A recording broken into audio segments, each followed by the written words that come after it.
My name is Carl Smith and I am an Associate Professor of Landscape Architecture here in the FAY School of Architecture and Design.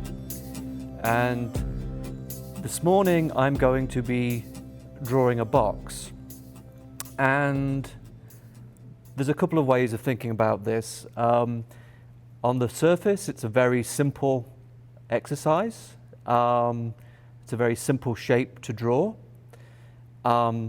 And so I might choose to draw this box with this pen. This is a fine line Sharpie pen, which means I can make fairly accurate lines. And so what I might do is something along the lines of a axonometric, which means we have a non-perspectival three-dimensional drawing. And what I'm going to do is try and show the sort of volume, the form of this box. And I'm drawing this fairly quickly, fairly simply, just trying to get the rough shape correct and the relative proportions correct. So very simple, something like that. What I've just done is basically describe what this box looks like in terms of its relative proportions and its shape.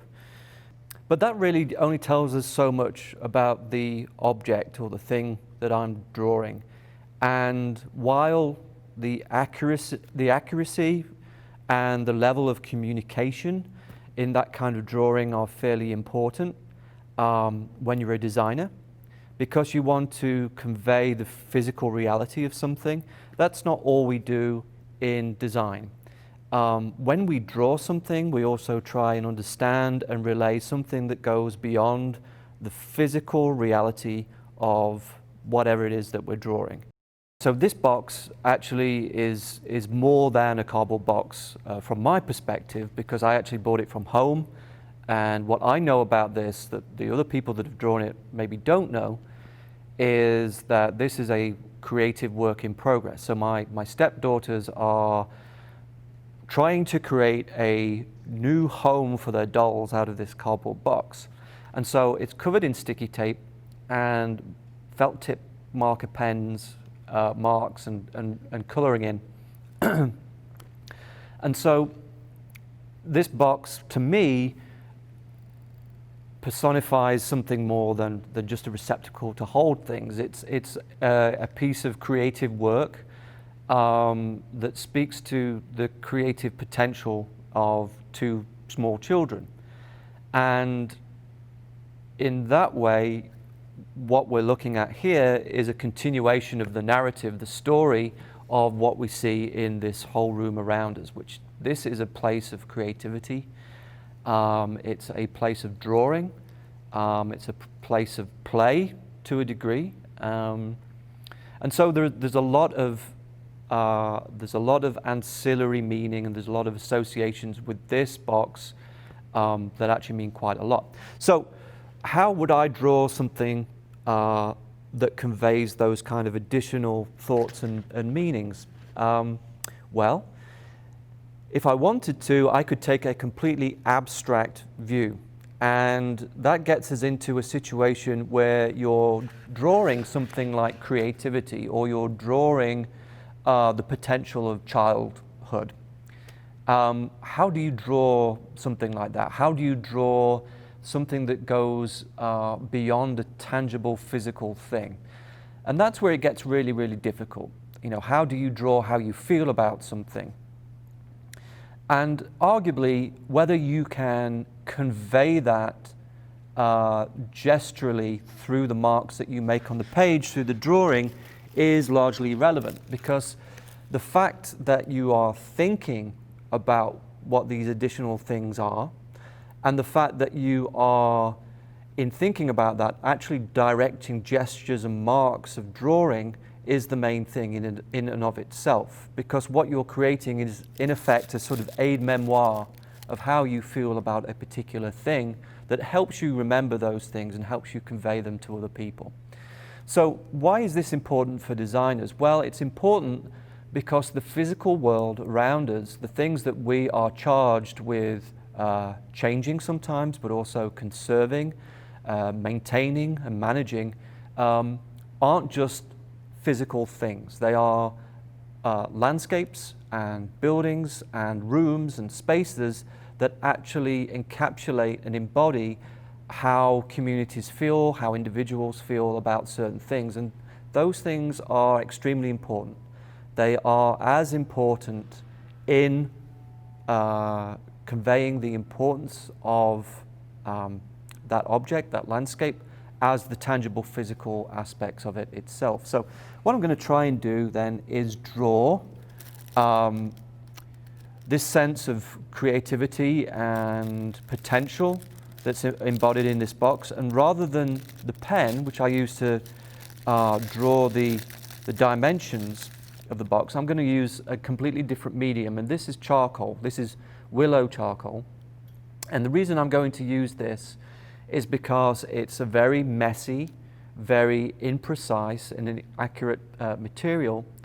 And so it actually prevents me from trying to convey accurately the dimensions of this box. It makes it much more challenging to do that and pushes me in a direction that sort of encourages me to think about other aspects of this thing. So I'm going to try and convey those abstract ideas, but I don't want to get so far into the abstract that the physical gestures, the actual things that I'm drawing, are completely unmoored or disassociated from the physical reality of this box. And so obviously the most obvious thing about this box is its square shape. And so I'm going to try and create something that is largely focused on the sort of idea of a square, okay, because that in some ways helps whoever reads this to understand some of the basic physical characteristics of this thing. But you'll see that what I'm trying not to do at this point is complete this square. The reason I'm doing that is because I feel that a platonic shape, that is a solid shape, a complete shape that we would recognize, is a little bit definitive, and it doesn't allow much room for interpretation. And so I'm sort of sketching this outline, and I'm deliberately leaving spaces and gaps and white space, and I'm also fuzzing the edges and the corners. So I'm trying to force the drawing away from a precision that might otherwise restrict the possibilities of the drawing. Now, the other thing that I'm going to do is try and convey the sense that whatever is related to this box goes beyond its physical boundaries, and therefore it's important that the drawing goes beyond that platonic shape and starts to have an effect on the world around it, which in this case is conveyed through the white page of the drawing. And so I'm going to start to make marks and suggest that there is a life to this thing that goes beyond just its physical limits. So you can see that I'm still maintaining that sort of sense of a square. If you were to tell somebody that this is a drawing of a box, they wouldn't be all that surprised. But then there are these other things that start to make you think, well, perhaps it's this person, as they were drawing, they were trying to think about something else. And it doesn't matter, frankly, if the person that's reading this drawing isn't totally clear about these other things that you're trying to convey. That's fine. Because remember, these kind of drawings primarily are for the drawer. They're for you. They're not for people that are going to be reading the drawing. Okay, so what I'm doing now is I'm sort of working around the square. I'm leaving the square white. And the reason I'm doing that is because I don't want to create a dark drawing. And the reason I don't want to create a dark drawing is, to me, that gives the drawing too much weight, maybe too much pessimism. I want the drawing to be light. I want it to be approachable in the same way that I would like creativity to be approachable. And certainly the potential of childhood is something that is light and optimistic. Okay? And you'll notice that some of these marks that I'm making on the page are subconsciously starting to speak to things that I think are very, very important, actually. So the fact that there is some direction, there is the idea of potential spreading out. I think that creativity is something that can be shared. It's something that goes beyond us. It's something that can help to bring us together. There are also these sort of accidental squiggles which happen when you use the flat side of the charcoal. And they literally look like explosions and a sort of spontaneity that happens. And again, that is more akin to the idea of creativity and play rather than a very sort of tight, accurate architectural drawing that you might get with a pen. So honestly, in my conception of what I'm trying to draw, we're now getting to the point where this drawing is largely finished. So even though it's only taken really a few seconds for me to draw, in truth, what this is trying to communicate is something that's been bouncing around in my mind for much longer than it's taken me to actually draw. So the act of drawing this box actually has taken much longer than the physical act of making marks on the page. So when you are drawing things, the amount of time that you actually spend making marks on the pen, marks on the paper with a pen or a pencil, that's just part of the process. That's just part of your time spent drawing. Now, as long as the drawing that you create means something to you and conveys something that makes you think about the importance of the thing that you're drawing and helps you to lock that in your memory, it really doesn't matter if the drawing itself, the physical artifact, is not beautiful or is unclear, at least as far as this kind of drawing is concerned. Sometimes the accuracy of what we're drawing is very important, or the accuracy of the drawing is very important, because we're trying to communicate the physical reality of the thing. Where in this case, what I'm trying to do is create a drawing that goes beyond that.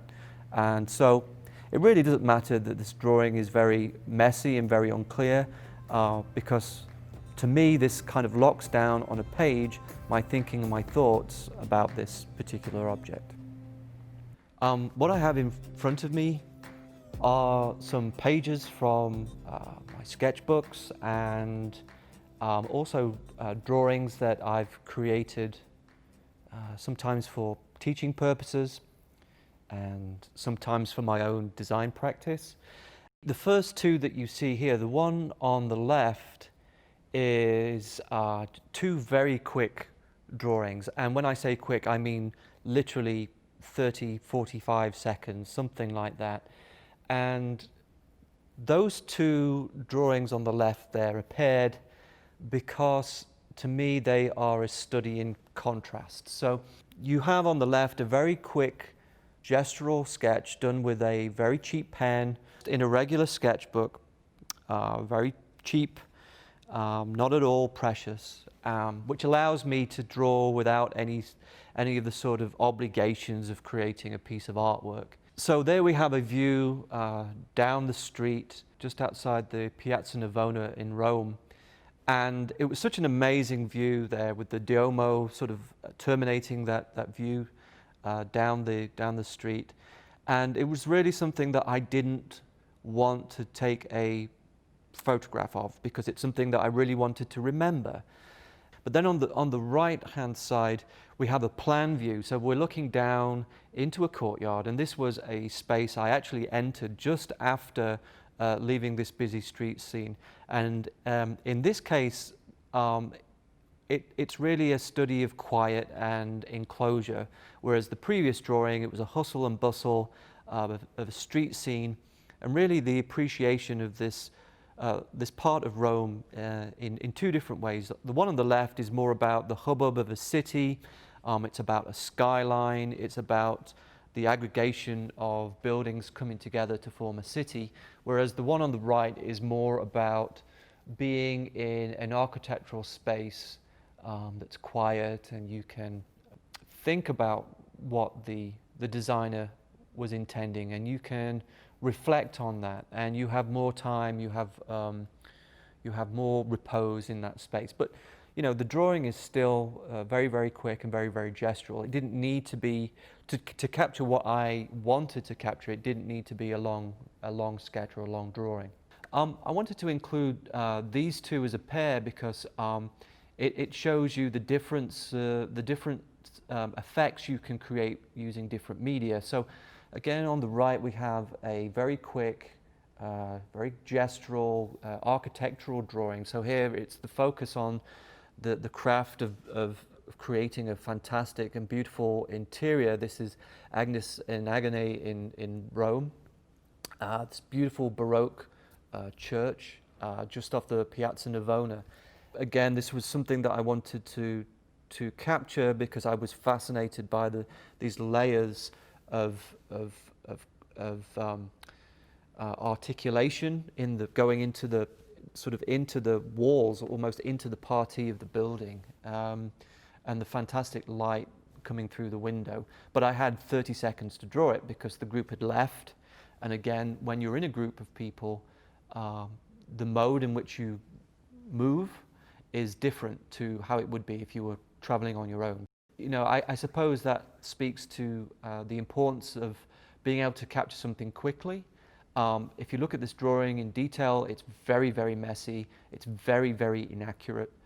But in summary, what does it give me? It gives me, again, a sort of a shortcut in my memory back to being in this beautiful place. And I can almost hear the echoes coming back at me off of the marble.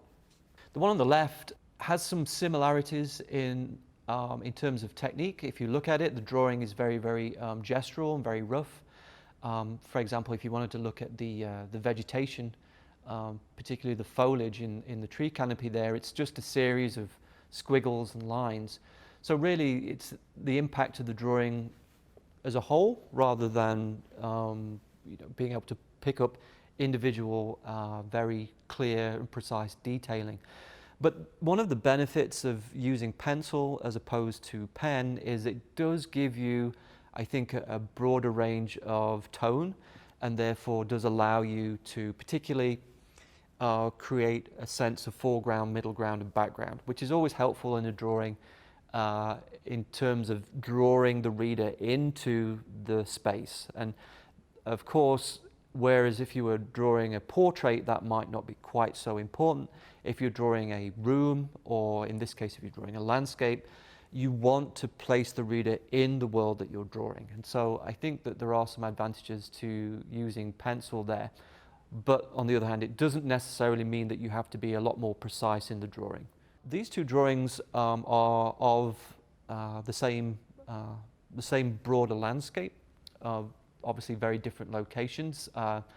This is the landscape of Crystal Bridges, the renowned art museum just up the road from us in Bentonville.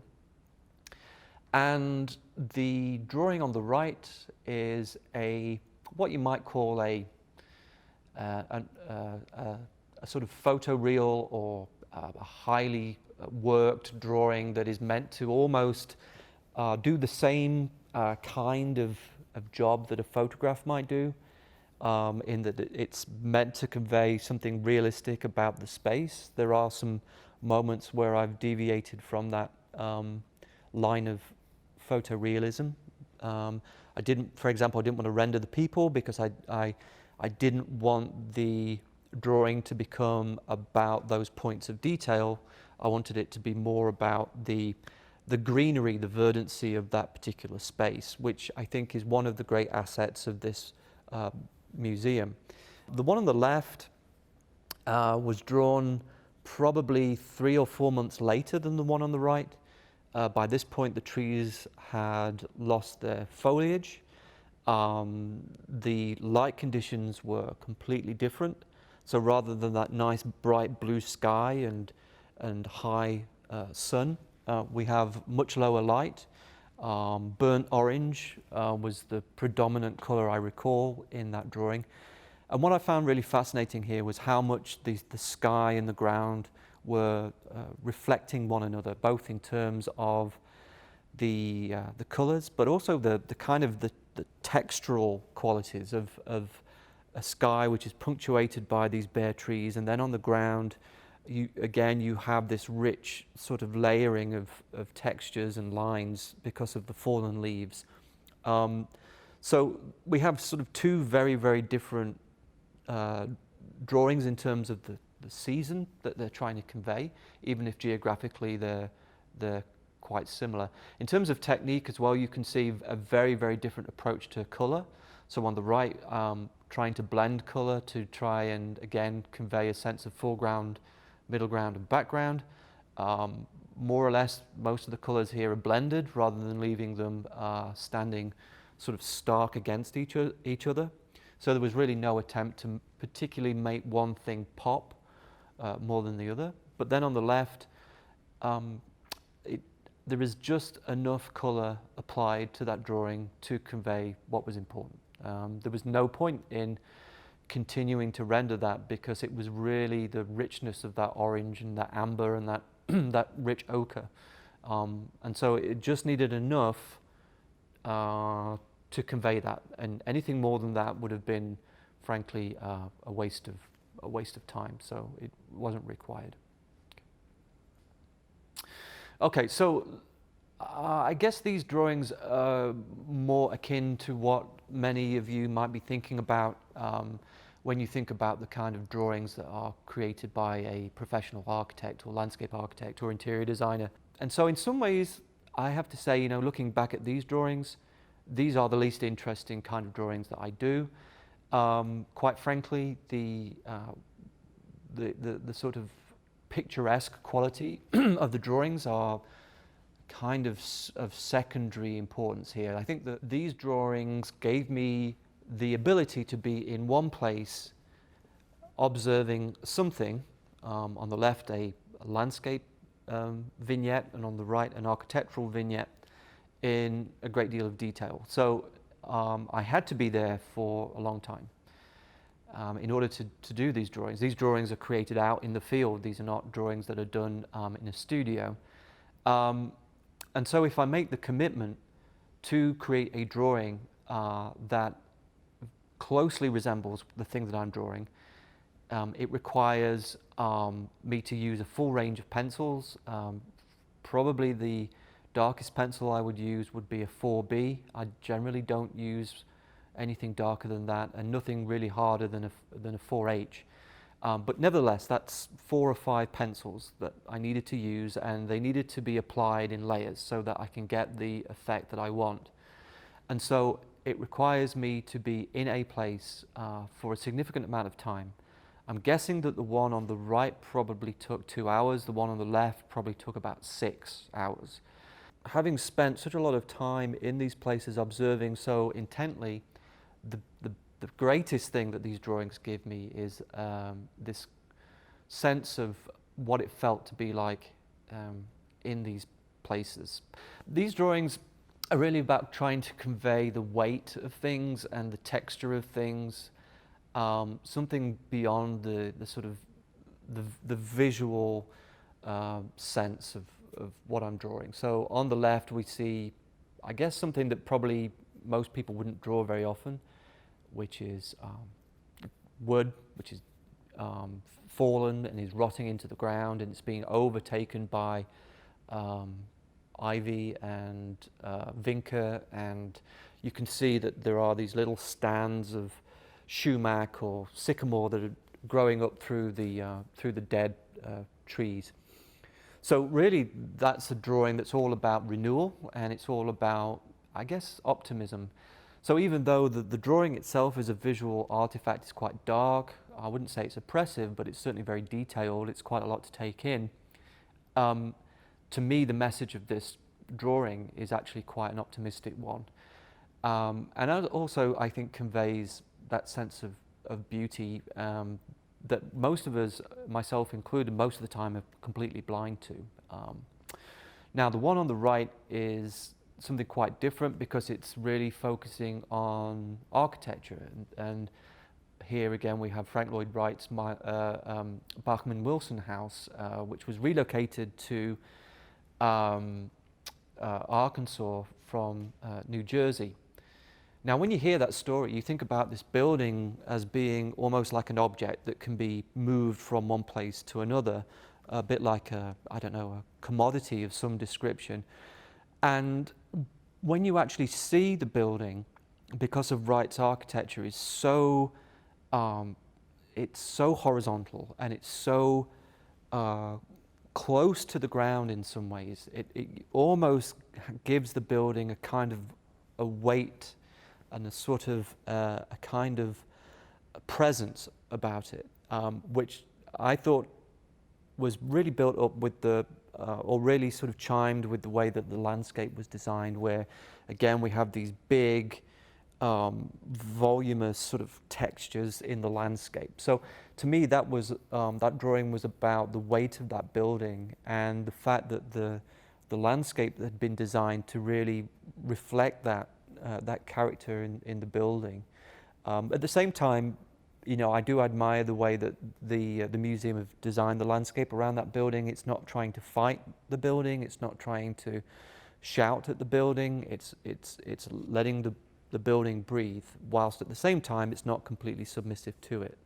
These drawings, again, I think relate to the different characteristics and the different qualities that you can bring out through not just the choice of medium, but actually the choice of paper as well. So on the left, I had a very sort of lightweight, almost pristine white piece of paper, which I think works really well with pen, because you get that very strong contrast. The lines really are accentuated, and here, because the drawing was about shadow as much as anything, I think it was important that I had that contrast.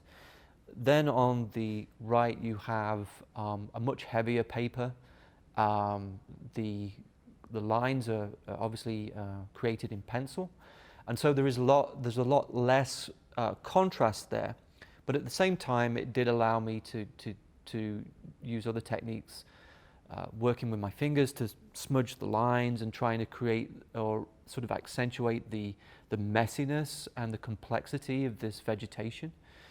If I had tried to draw that with pen, it would have been much more difficult to do, because it would have put a lot more onus on the quality of the line rather than the quality of the whole thing as an assemblage. But I also think it would have been off-putting to the reader. I think there would have been too much there. It would have been overwhelming. These drawings are starting to convey something more than the physical reality of what it was that I was trying to draw. And the drawings themselves have tended to be fairly accurate, fairly technical, and there is a little bit of that still in these drawings. The Bachman Wilson house, again on the right, but in this case I was approaching the building from a completely different angle, from up high, walking through trees, and so you would get this sort of these series of glimpses of the building before you actually came to it, and so you were sort of building up this anticipation. At the same time, the landscape there is very wild.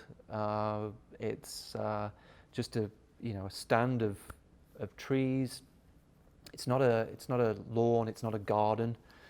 And then you have within that, you have this building whose geometry and form is so carefully considered, and the contrast of those two things coming together is a really exciting visual phenomena and an experiential phenomena as well. So you have these sort of formal contrasts of architecture and landscape.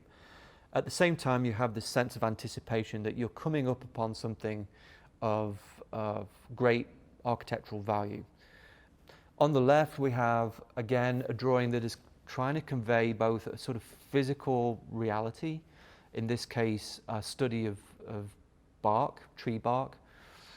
Now, the more you look at tree bark, the more you can see this whole story, this whole narrative of the history of this tree. So, you have both death, right? Because you have wounds and marks and scars on this bark, but at the same time you're aware, of course, that this is a living thing. This is a thing that gives a great deal of life to this landscape. So you have this kind of tension between optimism and pessimism.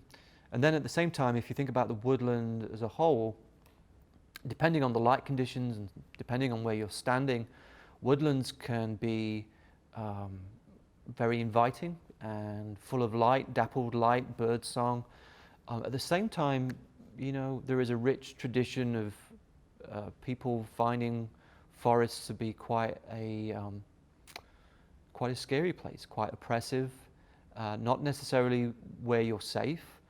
And I think that, again, depending on the light conditions, depending on your frame of mind, depending on where you're standing in relation to the trees, you can be in one spot and you can just turn through 180 degrees and your whole perception of that woodland can change. And so, again, there is a tension between the sort of optimism and the light and the life of the woodland, and then the idea that there is something darker there as well. Okay, and I wanted to finish with a couple of drawings that were created not with a pen or a pencil, but with a computer. Nowadays, a lot of architectural drawings aren't done with analog methods at all. They're done on a computer. Nevertheless, there is still the opportunity to try and convey something more than the physical reality of the things that we observe or the things that we want to create as designers. So in both cases, these drawings are created in a piece of software that you're probably familiar with called Photoshop.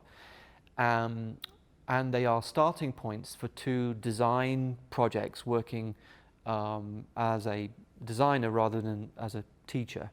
So on the left, it's a very small courtyard space that I was commissioned to design, and was a starting point for me to try and understand what the qualities and the character of this place might be.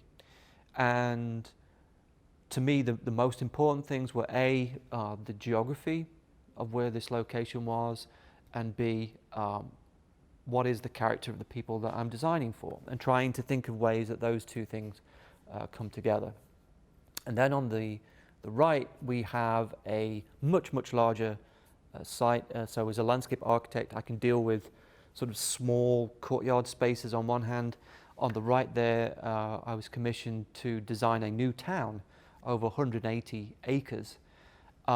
Nevertheless, despite the huge increase in scale of the site that I'm dealing with, I still want to understand that landscape at the scale of a human being in a place. And so it doesn't really matter if you're dealing with a much larger site. There is still a lot of value to be drawn from your sensorial perceptions of the place, because without those understandings of the topography, of the vegetation, of the history, of the architecture of these places,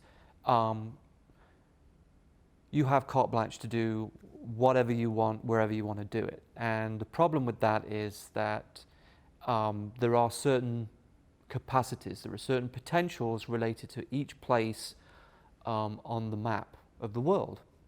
And you want to try and tap into those as much as possible so that you can make responsible decisions about how places can be developed or how they might be conserved, because it would be a huge shame if the legacy that we left for future generations is a planet where you can go from one side of it to the other and it all looks the same. And one of the first ways that we can sort of skirt that problem is to draw, I think, is to get down on the site and draw not just what we see, not just what we understand through our rational analysis of a site, but also the perceptual side of things? What are its qualities? What are its essential characteristics that we want to preserve, not just for the development to come, but for also the generations that are going to use that place?